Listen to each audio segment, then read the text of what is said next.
why you should all be concerned about this, okay? It's nice to know my story. It's nice to know that we're helping some people, okay? But it affects everyone in this room. I am overwhelmed by the amount of calls that I get every single day by people. And I can't tell you, I've lost count of the number of people that I've known that are dying. In this country last year, 64,000 people died of drug overdoses. 64,000 people. In Pennsylvania, about 4,700 people in Pennsylvania, over 900 just in the city of Philadelphia. And you look at that, you're losing about 175 people a day in this country. Every day, 365 days a year. It is truly, truly the crisis of our generation. It affects everyone and everyone. I'll give you two quick little stories that are just weird, but it just shows you how it affects in so many different ways. I live in a 55 and over development here in Phoenixville, and one day an ambulance showed up at my neighbors across the street. She was an older lady, about 75 years old, and she came out on a gurney and they took her away. I'm figuring like she had a heart attack. I saw her husband about 2 days later. I said, "Hey, is she okay?" And he said, "Well, not really." And he told me that she had fallen and hurt her back, and the doctor would give her some painkillers, and she got hooked.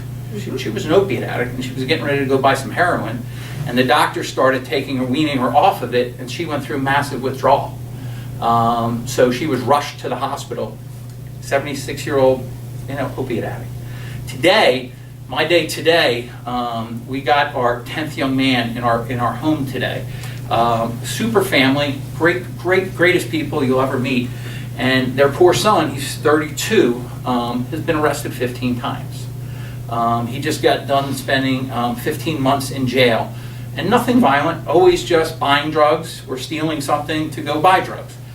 Really super nice kid. I went down to the state prison in Chester today, got him out, and obviously he was pretty excited. He'd been in there for 15 months, and I brought down with me actually one of the guys who lives in the house, and he actually volunteered. He said, "Can I go with you today, Steve?"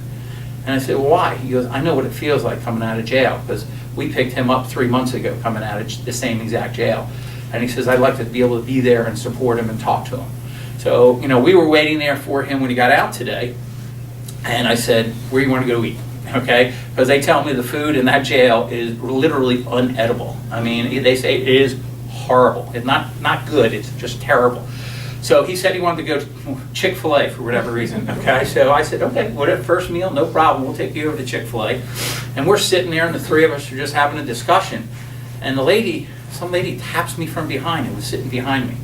And she's about a 50-year-old lady. She was there with a couple of grandchildren. And she said, "I've been listening to you guys.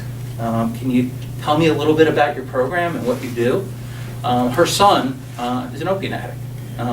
They had just been on the Dr. Phil show, and Dr. Phil had sent him out to a treatment center in Texas called Burning Bush, and he left after 2 weeks. He was supposed to stay longer, and he left. He's back living at home with her, and she doesn't know what to do. She doesn't know what to do, and so it just shows you it's everywhere.